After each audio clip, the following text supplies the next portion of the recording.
दोस्तों, जो इंसान जैसा कर्म करता है उसे वैसा ही फल प्राप्त होता है। जिस व्यक्ति की जिस तरह की सोच होती है उसी के अनुसार उसके कर्म होते हैं और जैसा उसका कर्म होता है उसे वैसा ही फल मिलता है। दोस्तों, ये कहानी बहुत ही ज्ञानवर्धक है। इसको सुनने के बाद मनुष्य को कर्मों का फल कैसे मिलता है आज आपको बताते हैं। दोस्तों, एक गुरु का आश्रम था। एक बार जब वो गुरु अपने शिष्य को उपदेश दे रहे थे कि तभी उसके आनंद नाम के शिष्य ने पूछा कि गुरुदेव, कर्मों का फल कैसे मिलता है और जरा समझाइए। तब गुरुदेव आनंद से कहते हैं, वत्स, हमने अपने जीवन में जो कुछ भी पाया, जो कुछ भी खोया, वह इसी दुनिया का था और वह यहीं पर रह जाएगा। हमारे साथ कुछ भी नहीं जाएगा। हम खाली आए थे, हम बिल्कुल खाली जाएंगे। और जो लोग अपने मन से बिल्कुल खाली होकर जाते हैं, वास्तव में उनके अंदर ज्ञान का दीप जल जाता है। वह आगे चलकर दूसरे जन्मों में निर्वाण की स्थिति को प्राप्त कर सकते हैं। लेकिन उससे पहले तुम्हें इस जीवन की निरर्थकता को समझना होगा। यहाँ पर कुछ भी पाना या कुछ भी खोना कोई मायने नहीं रखता। हर इंसान को बचपन के दिन प्रिय क्यों होते हैं? क्योंकि उस समय उसे कोई भी चिंता ही नहीं रहती। वो आजाद होता है, उसके मन में कोई लालसा नहीं होती। जिस काम में भी लग जाता है उसी में मग्न हो जाता है। लेकिन जैसे जैसे इंसान की आयु बढ़ने लगती है वैसे वैसे उसकी इच्छाएं, उसकी कामनाएं दिन ब दिन बढ़ती जाती है।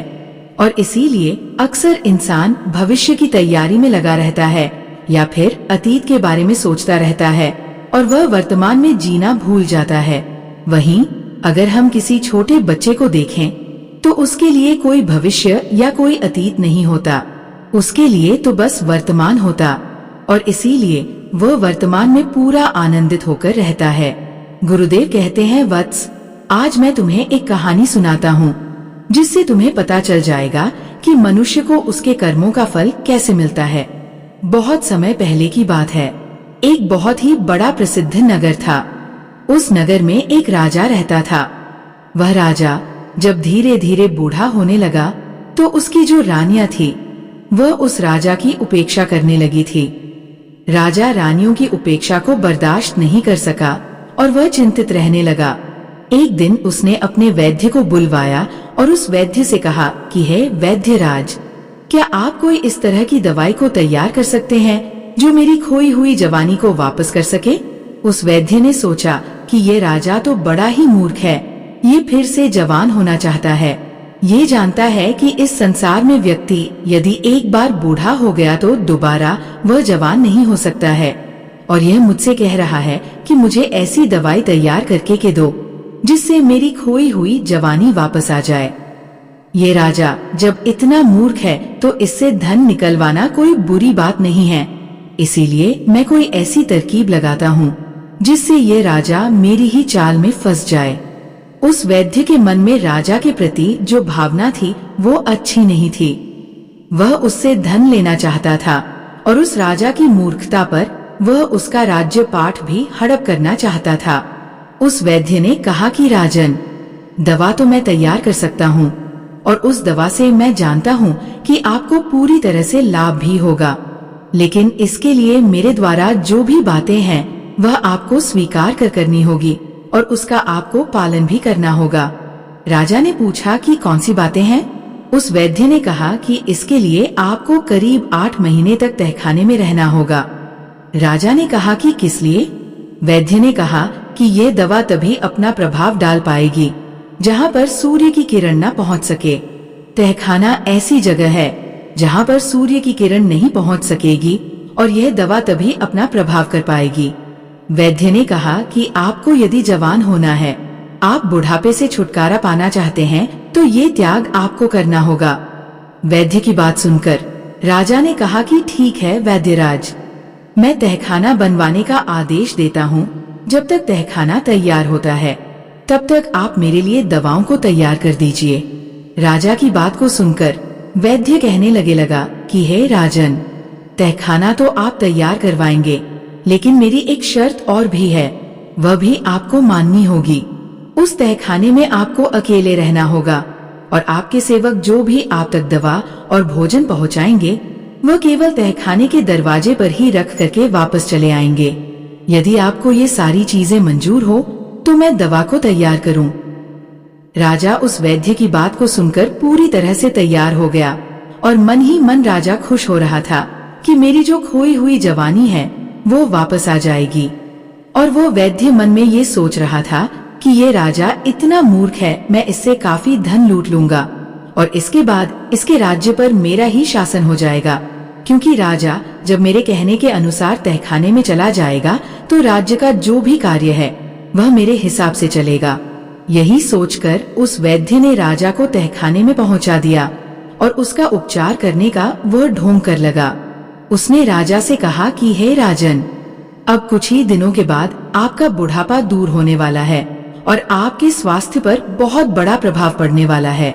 अभी तक जो ये खाल आपकी लटकी हुई है, जो चेहरे पर आपकी झुर्रियां हैं, ये सब जाने लगेंगी और आपका शरीर बहुत ही बलशाली और एक जवान इंसान की तरह हो जाएगा। आपकी रानियां जब आपको दिखेंगी तो एकाएक देख करके वो पहचान भी नहीं पाएंगी। इस तरह से परिवर्तन आपके शरीर में होगा। वो वैद्य अपनी इस तरह से चालाकी दिखा रहा था कि मानो वो स्वयं ही भगवान हो। उस वैद्य की बात को सुनकर राजा बड़ा प्रसन्न हुआ और कहने लगा कि हे वैद्यराज, हम तो यही चाहते हैं, यदि मेरी खोई हुई जवानी फिर से वापस हो जाए तो मैं तुम्हें मुंह मांगा इनाम दूंगा और इतना धन दूंगा कि तुम्हारी आने वाली पीढ़ियां भी मालामाल हो जाएंगी। एक तरफ तो वो वैद्य राजा को जवान बनाने का ढोंग करता रहा और दूसरी तरफ जंगल के रास्ते से एक सुरंग को खुदवा करके उस तहखाने से मिलवा दिया। इसके बाद वह किसी ऐसे व्यक्ति की तलाश करने लगा जो राजा का बिल्कुल हमशक्ल हो, जिसकी शक्ल राजा से मिलती जुलती हो, लेकिन वह व्यक्ति जवान होना चाहिए। एक दिन वैद्य जंगल के रास्ते से होकर जा रहा था, तभी देखा कि नदी के तट पर स्नान करता हुआ एक व्यक्ति वैसा ही दिखाई दिया जैसा वह चाहता था, जिसकी शक्ल सूरत बिल्कुल उस राजा से मिल रही थी। वह जो वैद्य था वो उस व्यक्ति के पास पहुंचा और कहने लगा कि हे नौजवान, लगता है कि इस नगर में पहली बार आए हो और तुम कहाँ के रहने वाले हो। उस व्यक्ति ने कहा कि श्रीमान जी, आपने बिल्कुल ठीक पहचाना है, मैं इस नगर में पहली बार आया हूँ, लेकिन आप मुझसे ये सब क्यों पूछ रहे हो। वैद्य ने कहा कि मैं आपसे इसलिए पूछ रहा हूँ कि तुम मुझको अपना मित्र समझ लो। अगर तुम मेरा कहना मानोगे और मेरे काम के लिए तुम तैयार हो जाओगे तो मैं तुम्हें इस नगर का राजा बना सकता हूँ। वैद्य की बात को सुनकर वह जो युवक था वो आश्चर्यचकित हो गया। वह कहने लगा कि आप कैसी बातें कर रहे हो, क्या आपका दिमाग सही नहीं है। उस वैद्य ने कहा कि नहीं, मेरा दिमाग पूरी तरह से सही है और मैं इस राज्य का वैद्य हूँ। मेरा राजा पर बहुत बड़ा प्रभाव है, मैं जो चाहता हूँ वही कर सकता हूँ।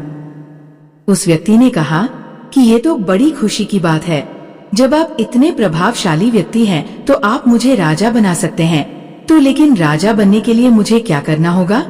वैद्य ने कहा कि सिर्फ कुछ दिनों के लिए तुम्हें मेरे द्वारा बताया गए एक तहखाने में रहना होगा, लेकिन जैसे ही तुम तहखाने से जब बाहर आओगे तो सीधे राज सिंहासन पर जाकर के बैठ जाओगे और तुम इस राज्य के राजा बन जाओगे।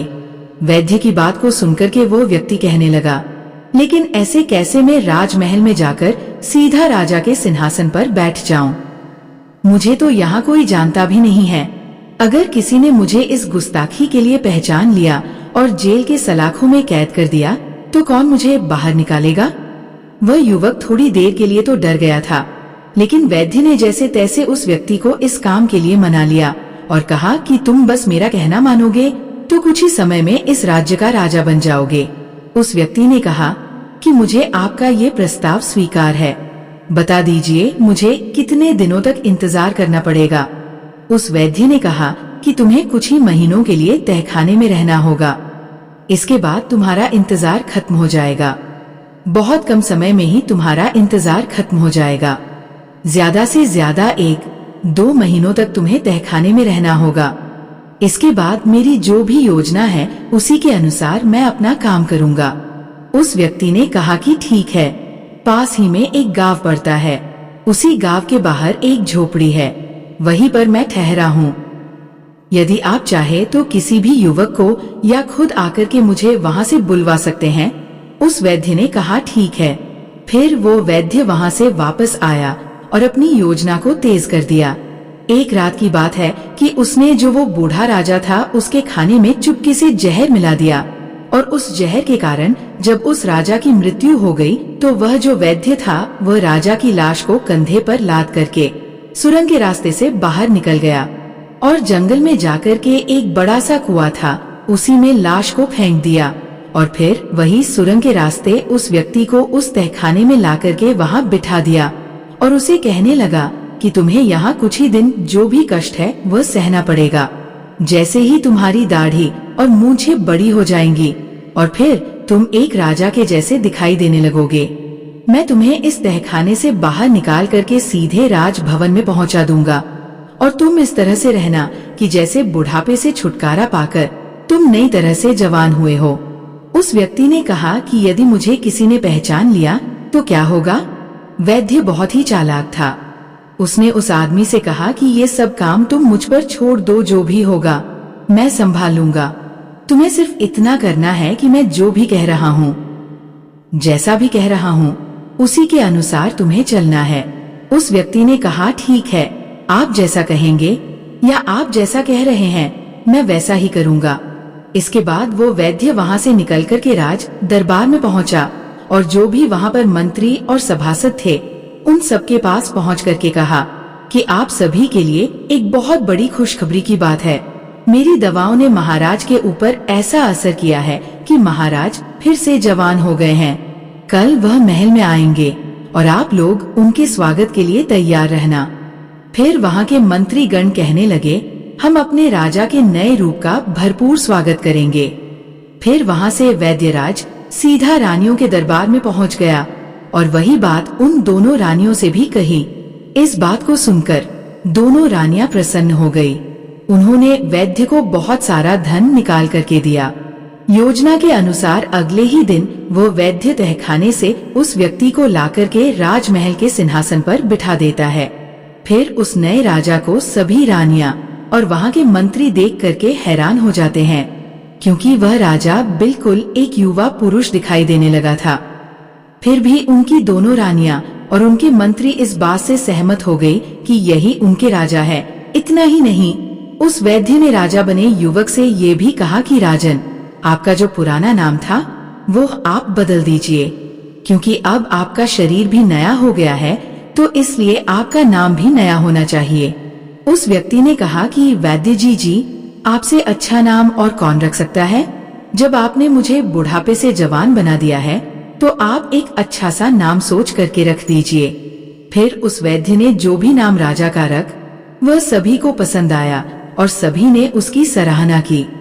अब एक नए नाम से वह राजा प्रसिद्ध हो गया था।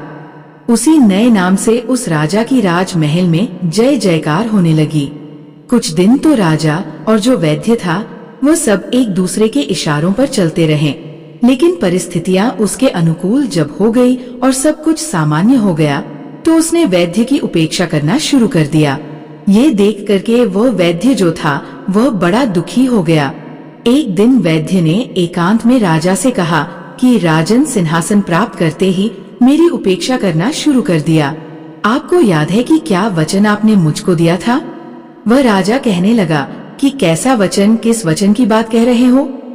वैद्य ने कहा, मैं उसी वचन की बात कह रहा हूँ जो आपने मुझसे पहले वादा किया था। आप भविष्य में राजकाज मेरे ही आदेश के अनुसार चलाएंगे, लेकिन आप तो मुझसे कुछ भी नहीं पूछते हैं। राजकार्य में तो अब मंत्रियों के परामर्श से ही चलाते हो। फिर राजा ने उस वैद्य से कहा, तुम वैद्य राज्य हो, मंत्री नहीं, इसलिए तुम्हारा परामर्श लेना मेरे लिए आवश्यक नहीं है। इस बात को सुनकर वैद्य क्रोधित हो गया और चेतावनी भरे हुए स्वर में कहने लगा कि हे राजन, ये मत भूलिए कि इस सिंहासन पर मैंने आपको प्रतिष्ठित किया है। मेरे ही प्रयास के कारण आप इस राज्य के राजा बने हुए हो। फिर सिंहासन पर बैठे उस व्यक्ति ने कहा कि तुम झूठ बोल रहे हो, तुम कैसी बातें कर रहे हो? तुम मुझे राज सिंहासन पर बैठाने वाले कौन होते हो? ये राज सिंहासन मैंने अपने पूर्व जन्म के कर्मों से प्राप्त किया है। मैंने अच्छे कर्म किए, त्याग किया, तपस्या किया और उसी का प्रमाण है कि मैं आज राजा बना हुआ हूँ। ये सिंहासन हमें अपने पूर्व जन्मों के तप और त्याग के फल स्वरूप प्राप्त हुआ है। वैद्य ने कहा, यह आप कैसी बातें कर रहे हो? उस व्यक्ति ने कहा कि समय आने दो सब कुछ पता चल जाएगा और इसका प्रमाण भी तुम्हें मिल जाएगा कि मैंने कैसे अपने पूर्व जन्म के कर्मों के अनुसार इस राज्य के सिंहासन को प्राप्त किया है। राजा की बात को सुनकर वैद्य वहां से चला गया। वह मन ही मन राजा को कोसने लगा कि धोखेबाज कहता है, उसके पूर्व जन्म के तप के स्वरूप सिंहासन उसे मिला है। समय आने दो मैं देख लूंगा कि तेरे तप और त्याग का कैसा तुमको परिणाम मिला है। धीरे धीरे समय बीतता गया। एक दिन राजा नाव में विहार करने के लिए अपने मंत्री और उस वैद्य के साथ नदी के किनारे पहुंचा। वहां उसने नदी के जल में बहते हुए 4 कमल पुष्प देखे। फिर उसने आदेश देकर वो चारों फूल नदी में से निकलवाए। फिर ध्यान से उन्हें देखता हुआ कहने लगा, आश्चर्य, ये फूल तो बिल्कुल सोने के लगते हैं। जीवन में मैंने कभी इतने अद्भुत कमल के फूल नहीं देखे। उसने कहा कि हाँ, राजन मंत्री ने भी राजा की सहमति जताई। ऐसे फूल तो मैंने पहली बार देखे हैं। देखिए तो इनमें कैसी सुंदर पीली पीली किरणें निकल रही हैं। इन्हें तो आपको अपने सरोवर में लगवाना चाहिए। राजा ने वैद्य की ओर इशारा करते हुए कहा कि वैद्यराज, आप तो वनस्पति शास्त्र के बहुत ही गहरे जानकार हैं। बहुत सी जड़ी बूटियों को आप देखते ही पहचान लेते हैं कि ये कौन सी जड़ी बूटियां हैं, और जाकर के उस स्थान का पता तो लगाइए जहाँ से ये फूल नदी में बह करके आए, और यदि हो सके तो इनके कुछ बीज भी ले आइएगा। मैं इन्हें अपने सरोवर में लगवाना चाहता हूँ। कोई और अवसर होता तो वो वैद्य जाने से मना कर देता, किंतु इतने मंत्रियों की उपस्थिति में वह कैसे इनकार कर सकता था? यदि इनकार करता तो उसकी योग्यता पर प्रश्न चिन्ह लग जाता। सब यही सोचते कि इस वैद्य को वनस्पति शास्त्र का कोई भी ज्ञान नहीं। ये वैद्य तो केवल पाखंडी है, इसे कुछ भी मालूम नहीं है। इस तरह से कि उसकी हंसाई ना हो जाए, यही सोच करके वो वैद्य तैयार हो गया। नदी के बहाव के विपरीत दिशा में चलता हुआ वैद्य उस नदी के स्थल पर पहुंचा, जहां उसने एक बहुत पुराना ऐसा मंदिर देखा जो खार में तब्दील हो चुका था। उस मंदिर का अधिकतर जो हिस्सा था वो ध्वस्त हो चुका था।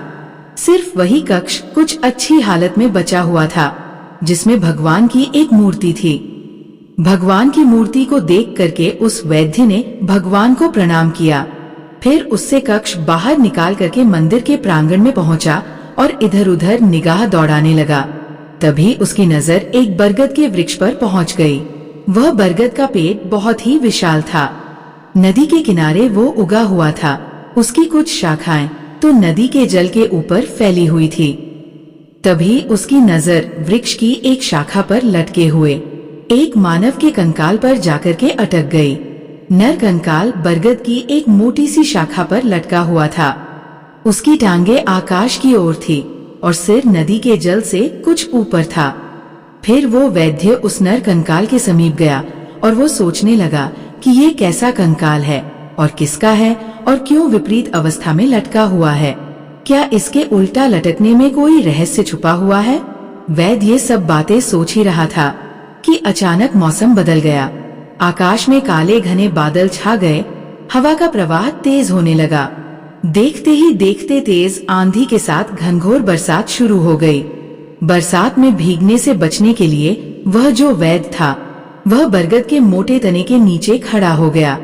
फिर एकाएक लटकती हुई उसकी नजर फिर उस कंकाल के ऊपर जाकर के टिक गई।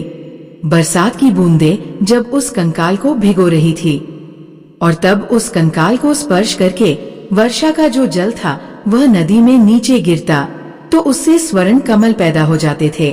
ये देख करके वो वैद्य आश्चर्य में था।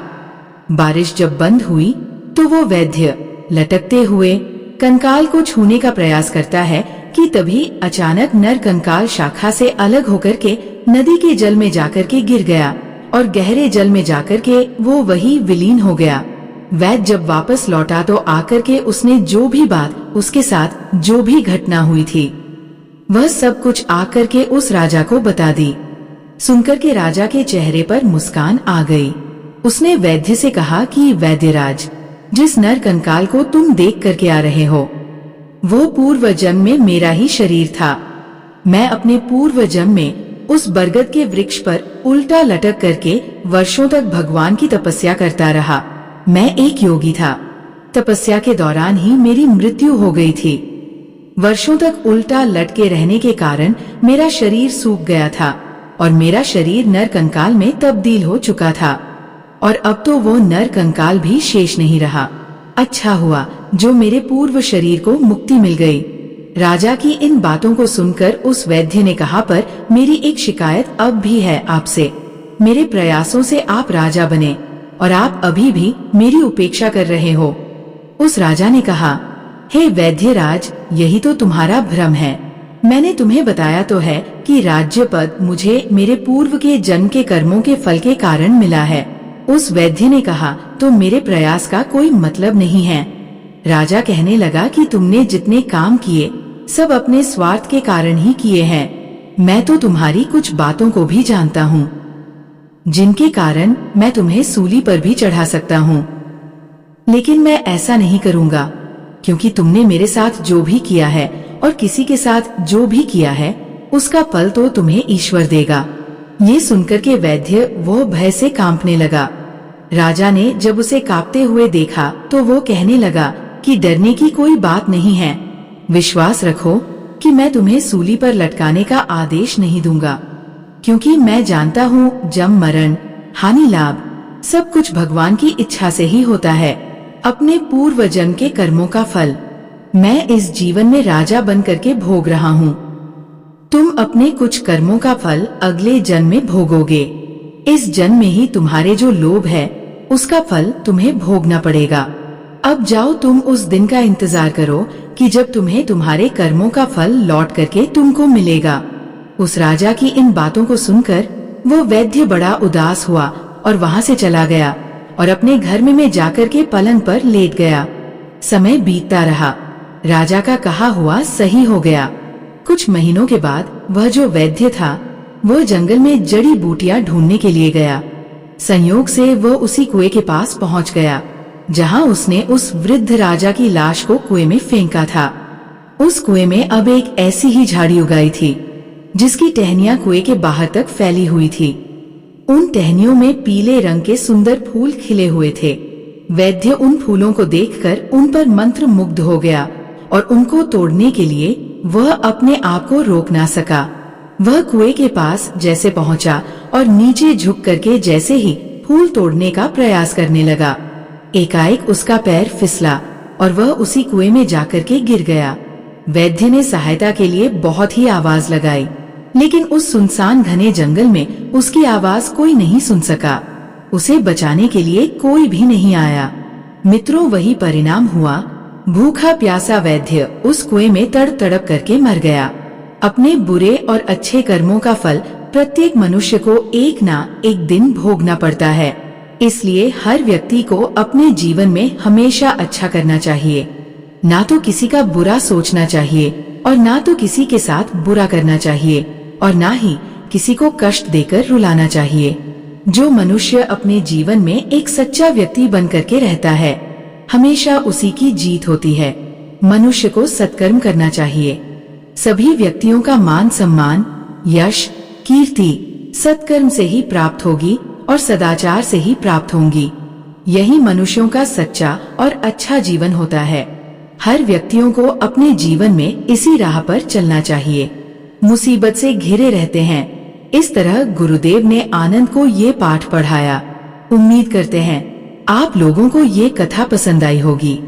तो दोस्तों, कैसी लगी आपको ये कहानी? आप हमें कमेंट सेक्शन में जरूर बताना और अच्छी लगी हो तो इस चैनल को सब्सक्राइब जरूर कर लेना। तो चलिए मिलते हैं ऐसी ही कोई नई कहानी में। एक समय की बात है, गांव से कुछ दूर एक जंगल में एक महात्मा का आश्रम था। वह बहुत ज्ञानी थे। उनसे लोग दूर दूर से ज्ञान प्राप्त करने आते थे।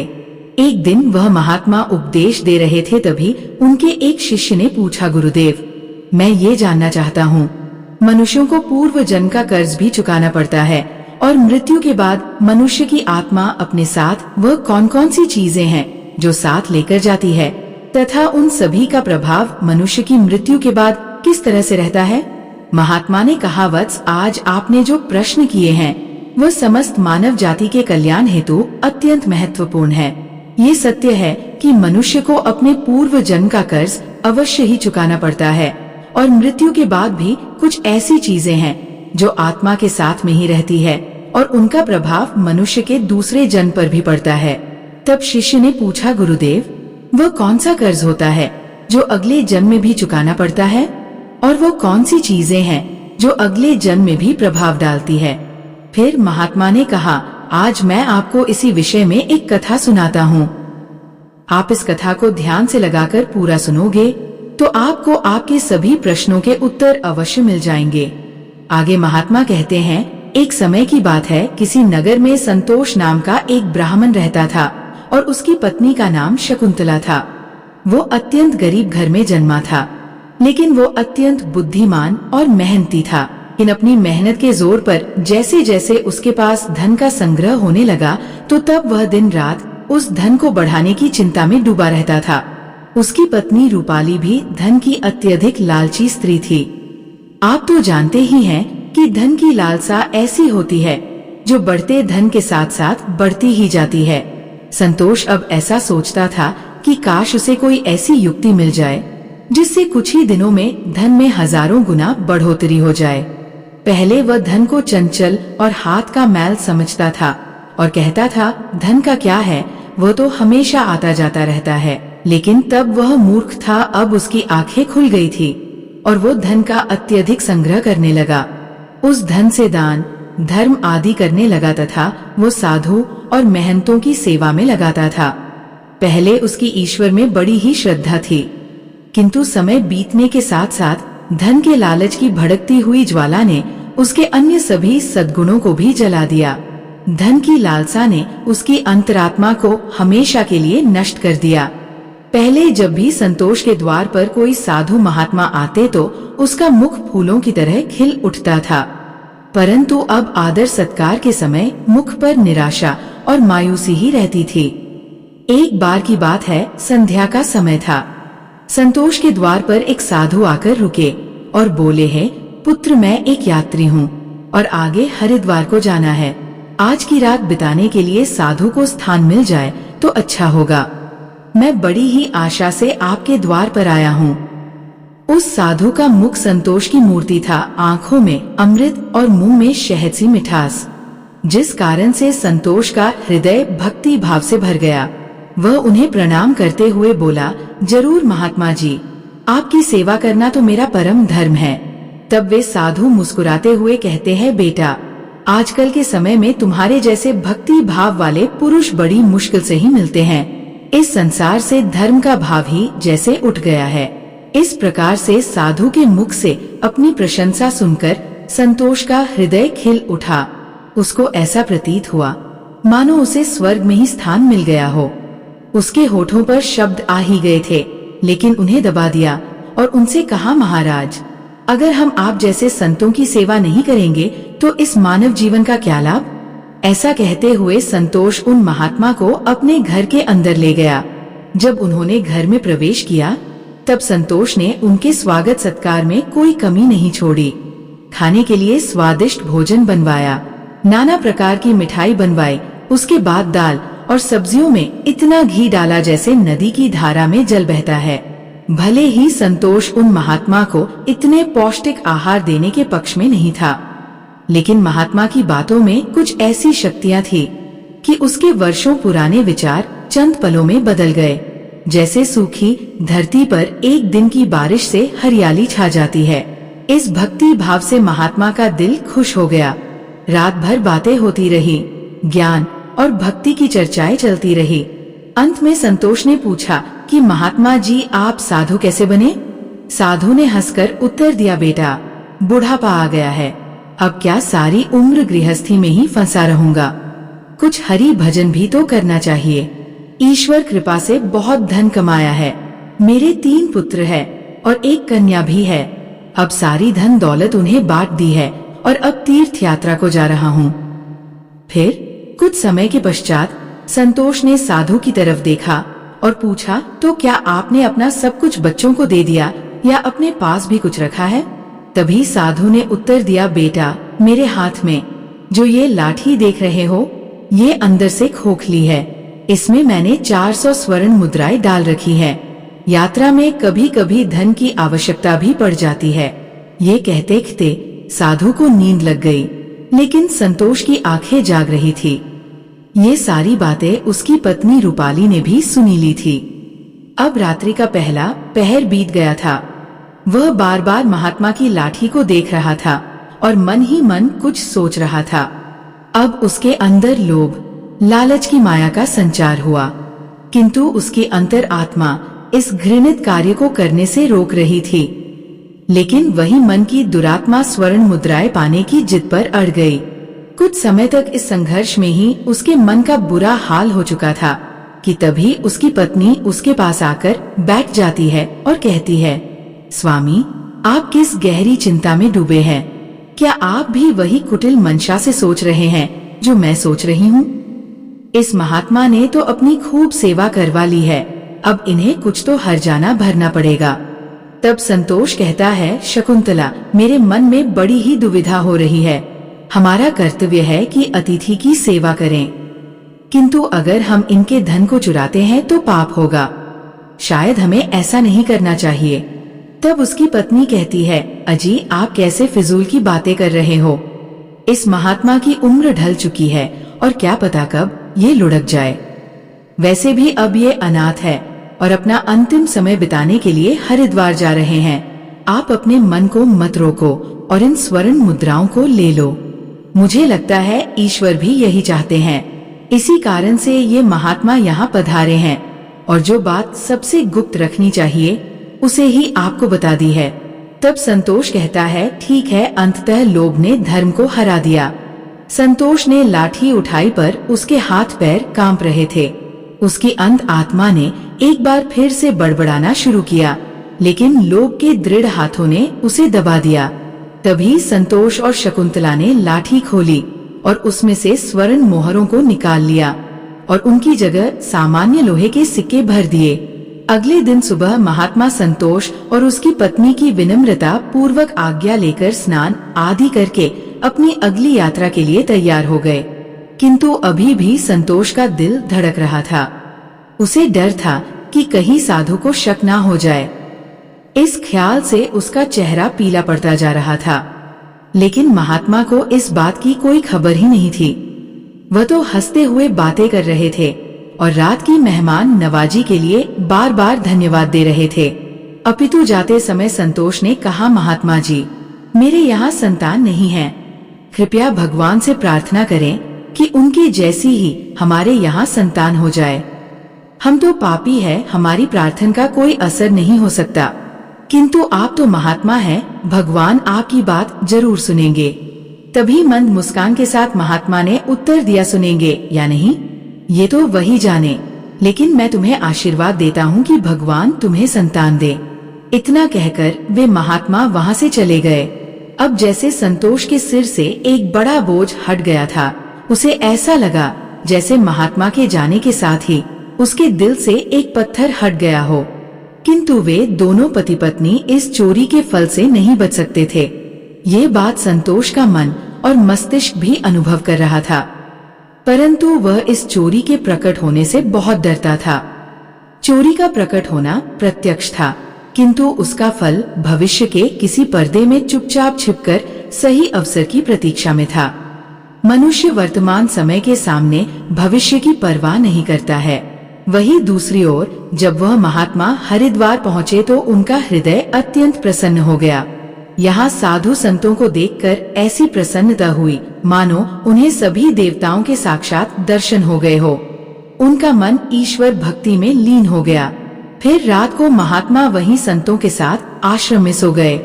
फिर अगले दिन स्नान करके उन्होंने उस मंदिर के मुख्य रसोइये को बुलाकर कहा, मैं यहाँ श्रद्धा हेतु आने वाले सभी यात्रियों के लिए अन्नदान करना चाहता हूँ।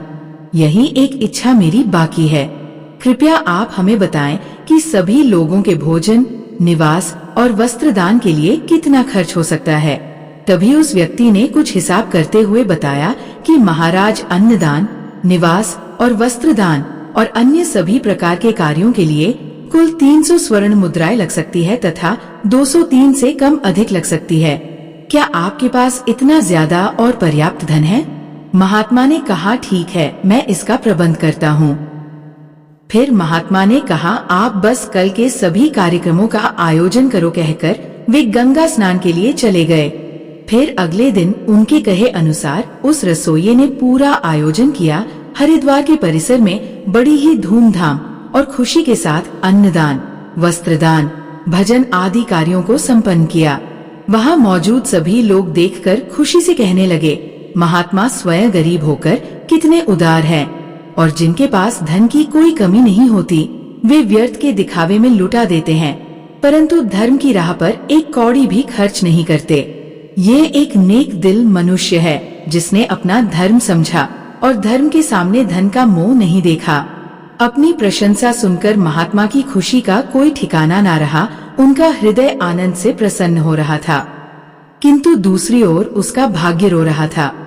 जब संध्या हुई, महात्मा ने अपने कमरे का दरवाजा बंद किया और लाठी को खोलकर देखा तो लाठी के अंदर लोहे के सिक्कों को देखकर उसका हृदय कांप गया। उसे ऐसा प्रतीत हुआ मानो वह कोई भयानक स्वप्न देख रहे हो। उसे अपनी आंखों पर यकीन नहीं हो रहा था। वह चाहते थे कि यह स्वप्न जल्द से जल्द टूट जाए, पर यह कोई ऐसा स्वप्न नहीं था जिससे नींद खुल जाए। उसने बार बार अपनी आंख मलमल कर देखा, पर सिक्के वही थे, लोहे के। अब उस महात्मा को थोड़ी ही देर में रसोइये को हिसाब करके उनका धन लौटाना था। उसने सोचा, अब क्या होगा? अपमान की छवि उसकी आंखों के सामने खींच गई। वो कहने लगा, है प्रभु, आप मुझे क्षमा करें। महात्मा कांपते हुए खड़े हो गए। उन्हें अपमान का ख्याल अपमान से भी ज्यादा डरावना लग रहा था। अब उनमें इसे सहन करने की शक्ति नहीं थी। वे कुछ देर तक सोते रहे और उन्होंने अचानक से दरवाजा बंद कर लिया और साथ ही उम्मीदों के द्वार भी बंद हो गए। महात्मा ने चारपाई की रस्सियों को निकाला और उन्हें छत से लटका दिया। अब मौत दरवाजे पर खड़ी थी कि तभी महात्मा की अंतरात्मा ने उपदेश दिया। दिमाग ने भी सलाह दी कि ये तुम क्या कर रहे हो? आत्महत्या सबसे बड़ा निंदनीय कर्म है, ऐसा मत करो। पर निराशा ने हर तरफ से हरा कर रख दिया। महात्मा का चेहरा मृत व्यक्ति की तरह सफेद पड़ गया था। तब उसने चारपाई पर खड़े होकर अपनी गर्दन में फंदा डाला और कांपते हुए पैरों से चारपाई को ठोकर मार दी। वह महात्मा फांसी पर झूल गए और उसकी मौत हो गई, जहाँ सुबह बहुत सुखपूर्वक और शांत थी। लेकिन किसे पता था कि शाम इतनी दुखद होगी? कुछ ही समय बाद ये घटना का चारों ओर फैल गई। ये सब देखकर उस रसोइये ने ही महात्मा का अंतिम संस्कार किया और फिर से भगवान का नाम लेकर अपने काम में लग गया। वह महात्मा तो मर गए, लेकिन उनका आशीर्वाद अभी भी जीवित था। 1 साल के भीतर ही वह चोर ब्राह्मण संतोष के घर में एक पुत्र का जन्म हुआ। इस अवसर पर संतोष ऐसे प्रसन्न था मानो सारे संसार का धन उसे मिल गया हो। अब तो अंधेरे घर में प्रकाश छा गया था। उसके पैर धरती पर न पड़ते थे। उसने बालक का नामकरण संस्कार बड़ी ही धूमधाम से किया। इस उत्सव के अवसर पर एक नगर भोज दिया गया। उस दिन संतोष ने अपनी सारी जिंदगी की कंजूसी निकाल दी और धन को पानी की तरह बहाया और बालक का नाम संकेत रखा गया। संकेत बहुत ही सुशील और भगवान का उपासक बालक था। उसकी तीक्ष्ण बुद्धि देखकर आश्चर्य होता था। लोग कहते थे कि ये कुल का नाम बढ़ाएगा। संतोष ये सुनकर फूलाना समाता था। इसी प्रकार 5 वर्ष बीत गए। संकेत शिक्षा ग्रहण करने हेतु आश्रम में गया। वहाँ भी उसके गुणों का विकास होने लगा। वह हमेशा अपनी कक्षा में प्रथम आया करता था। संतोष ये देखकर ईश्वर को धन्यवाद करता था। लेकिन कभी कभी जब उसे उस महात्मा के साथ अपने दुर्व्यवहार की याद आती तो उसके दिल में चुभन होती और उसकी आत्मा पर एक अनजाना सा डर छा जाता था। उसे बार बार अपने ऊपर गुस्सा आता था। वह अक्सर मन ही मन दुखी होते रहता और मन ही मन कहता कि मेरी बुद्धि कैसी खोटी थी, मैंने ऐसी मूर्खता क्यों की। लेकिन बीता हुआ समय उसके हाथ में नहीं आ सकता था। उसने स्वर्ण की 400 मोहरों को एक लाल वस्त्र में बांधकर संदूक में रख दिया और ये निश्चय किया कि वह उस महात्मा को वापस दे देगा। फिर उसने महात्मा की खोज शुरू कर दी। कई लोगों को भेजा, लेकिन वह उस महात्मा तक नहीं पहुंच सका। इतना समय बीत गया कि अब संतोष उस घटना को भूल गया, परंतु स्वर्ण मुद्राएं अभी भी एक लाल वस्त्र में लिपटी हुई उसी संदूक में पड़ी थी। समय गुजरता गया और संकेत अब 21 वर्ष का हो गया था। साथ ही उसे एक बीमारी ने जकड़ रखा था और संकेत के इलाज में काफी धन का खर्च हो रहा था। फिर एक दिन अचानक संतोष अपनी पत्नी शकुंतला और बेटे संकेत के साथ हरिद्वार के लिए निकल पड़ा। वहां पहुंचकर वे एक आश्रम में ठहरे। वहां संतोष को पता चला कि उनके बेटे संकेत का व्यवहार साधुओं जैसा हो रहा है। उसके अंदर वैराग्य आ रहा है। वह दिन रात साधुओं के डेरे में समय बिताता और जब भी किसी दीन दुखी या गरीब को देखता तो उसकी मदद करता था। इसे देखकर संतोष बहुत परेशान होता था, पर वह कुछ कर नहीं पाता था। संकेत उसकी इकलौती संतान थी। उसका मुख देखकर संतोष का क्रोध शांत हो जाता था।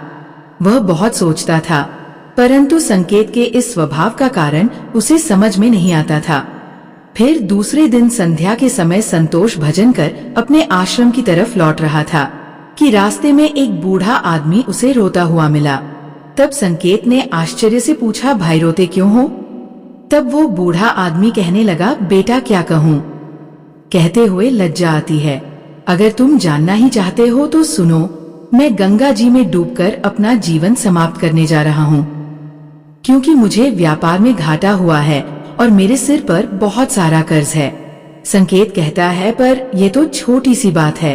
उस बूढ़े व्यक्ति ने अजीबोगरीब नजरों से संकेत की ओर देखते हुए कहा, मुझे अपना कर्ज चुकाना है, नहीं तो मेरे पास आत्महत्या करने के अलावा कोई विकल्प ही नहीं है। तब संकेत कुछ देर तक चुप रहा। यह मौन उस दुर्भाग्यशाली बूढ़े व्यक्ति के लिए एक उम्मीद बन रहा था। उसके आंसू थम गए और फिर संकेत ने पूछा कि महाराज, आपको कितने धन की आवश्यकता है? कृपया आप हमें बताएं। दोस्तों, जब इंसान निराश हताश होता है तब उसे हर कदम पर उम्मीद नजर आती है। उस बूढ़े व्यक्ति ने हिसाब लगाकर जवाब दिया और कहा कि मेरे सिर पर लगभग 400 स्वर्ण मुद्राओं का कर्ज है। संकेत फिर से कुछ देर के लिए चुप रहा।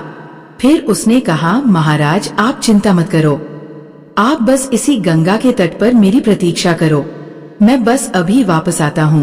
आपके लिए मैं कहीं से धन का संग्रह कर लाता हूँ। तब बूढ़े आदमी ने कहा, बेटा यही पास में ही मेरी एक धर्मशाला है, तुम वहीं आ जाओ। उसी समय संकेत भागते हुए वापस आश्रम में आ पहुंचा। उस समय उसके हृदय में हलचल सी मची हुई थी। उसका चित्त व्याकुल था। वह चाहता था कि जितनी जल्दी हो सके बूढ़े बाबा का संकट दूर कर दे। उसे दिव्य शक्ति ने विश्वास दिला दिया था कि इस बूढ़े बाबा की सहायता करना मेरा धर्म है। वह एक विशेष भावुकता के साथ अपने आश्रम पर पहुंचा। तब उसके माता पिता कहीं बाहर गए हुए थे। अब संकेत का रास्ता साफ हो गया था। उसने संदूक पर जो ताला लगा हुआ था उसे एक पत्थर से तोड़ दिया। फिर संदूक को खंगालना शुरू कर दिया। निराशा ने अपनी जगह बना ली थी, लेकिन आशा ने बंधन बांध दिए थे। तभी अचानक आशा की एक किरण नजर आई। संकेत के हाथ में वह लाल वस्त्र आ गया। उसने उसे कांपते हाथों से खोला और उसका दिल कमल की तरह खिल उठा। उस रुमाल में पूरी 400 स्वर्ण मुद्राएं थी। ये वही सोने की मुद्राएं थी जिन्हें संतोष ने कभी एक महात्मा से चुराया था। जब मुद्राओं की गिनती की तो वे पूरी 400 ही निकली। संकेत का दिल प्रसन्नता से भर गया। उसने वह मुद्राएं अपनी जेब में डाली और वस्त्र को वापस संदूक में रख दिया और अति उत्साह के साथ उसी बूढ़े बाबा के पास जा पहुंचा और उन्हें वह मुद्राएं दे दी। दोस्तों, हर व्यक्ति को पूर्व जन्म का कर्ज चुकाना ही पड़ता है। ये बूढ़े बाबा वही रसोइये हैं जिन्होंने उस महात्मा का अन्नदान और भंडारे का आयोजन किया था, किंतु उनके आत्महत्या करने के कारण इनके ही धन की हानि हुई थी। और संकेत वही महात्मा है जो संतोष के घर में जन्म लेकर अपना कर्जा चुकाकर मुक्त हुआ है। दोस्तों, अब आगे सुनो। होनी को कुछ और ही मंजूर था। जब संकेत वापस लौटा तो उसके मन में एक अनोखी शांति थी, मानो कि उसका जन्म इसी कार्य को पूर्ण करने हेतु हुआ था। अब उसकी बीमारी ने उसके ही प्राणों की आहुति ली। वही जब दूसरे दिन सुबह ये बात संतोष और शकुंतला को पता चली कि उनका पुत्र मृत्यु को प्राप्त हो चुका है, तो इस दुख के कारण उनका हृदय अत्यंत पीड़ा से भर गया और निराशा के साथ उन्होंने भी अपने प्राणों को त्याग दिया। जब उन तीनों की मृत्यु हुई तो उसी रसोइये ने उनका अंतिम संस्कार किया। जब उन तीनों की आत्माओं को यमराज के दरबार में लाया गया, तब यमराज ने संकेत को स्वर्ग में भेज दिया। वही दूसरी ओर संतोष और उसकी पत्नी शकुंतला को घोर नरक में डाल दिया। तत्पश्चात उन दोनों को ही अपाहिज बनाकर धरती लोक पर कुत्ते के रूप में जन्म देकर वापस भेज दिया। दोस्तों, जो भी मनुष्य अपने जीवन में कर्ज नहीं चुकाते हैं, उन्हें जन्म जन्मांतर तक कष्ट भोगने पड़ते हैं। इसीलिए मनुष्य को किसी भी प्रकार के एहसान और कर्ज को चुकता करना चाहिए। दोस्तों, महात्मा आगे कहते हैं, हे वत्स, आपके दूसरे प्रश्न के अनुसार मृत्यु के पश्चात भी 5 ऐसी चीजें हैं जो शरीर का साथ नहीं छोड़ती है और मृत्यु के पश्चात भी उस आत्मा के साथ ही रह जाती। यानी मृत्यु के पश्चात जब आत्मा दूसरे शरीर में प्रवेश करती है तो ये चीजें आत्मा के साथ उस नए शरीर में प्रवेश कर जाती है। कामना वह पहली चीज है जो मनुष्य की मृत्यु के साथ ही रहती है और अगले जन्म में भी उसके साथ रह जाती है। दूसरी है कर्म। मनुष्य इस जीवन में पुण्य कर्म और अच्छे कर्म करता है तो अगले जन्म में भी उस मनुष्य को सुख, शांति और समृद्धि की प्राप्ति होती है। तीसरी है वासना। वासना भी कामना का ही एक प्रकार है। वासना एक ऐसी चीज मानी जाती है जिसका कोई भी अंत नहीं है। मृत्यु की चौखट पर आए हुए लोग भी वासना से मुक्त नहीं हो पाते हैं। इस सांसारिक सुख की चाहत और काम की इच्छा वासना कहलाती है। मन की शांति और ज्ञान ही एकमात्र वस्तु है जो वासना से मुक्ति दिलवा सकती है। चौथी है स्मृति या ज्ञान। बुद्धिमान मनुष्य हमेशा ही बुद्धिमान और विवेकशील रहते हैं, जिस कारण से उन्हें जल्दी मुक्ति की प्राप्ति होती है। पांचवी बात है कर्ज। ये एक ऐसी चीज है जो मनुष्य के मरने के बाद भी उसका पीछा नहीं छोड़ती है। अगर किसी से कर्ज लिया है तो उसे मरने से पहले जरूर चुका देना चाहिए। लिया गया कर्ज और दिया गया कर्ज जन्म जन्मांतर तक उस मनुष्य के साथ ही रहता है। अगर कोई मनुष्य कर्ज लेकर मरता है तो उसका कर्ज परलोक में वापस मांगा जाता है, साथ ही उसे अपने कर्ज की सजा भी दी जाती है। इतना ही नहीं, पुनर्जन्म में उस कर्ज के भरण के तौर पर उस मनुष्य के शरीर के किसी भी हिस्से को अपंग या अपाहिज बना दिया जाता है। अगले मिलने वाले जन्म में भी वो व्यक्ति सुख सुविधाओं से दूर रहता है और हमेशा अपने जीवन में असफल रह जाता है। तो दोस्तों, कैसी लगी आपको ये कहानी? आप हमें कमेंट सेक्शन में जरूर बताना और अच्छी लगी हो तो इस चैनल को सब्सक्राइब जरूर कर लेना। तो चलिए मिलते हैं ऐसी ही कोई नई कहानी में। तब तक के लिए अपना ख्याल रखें। धन्यवाद।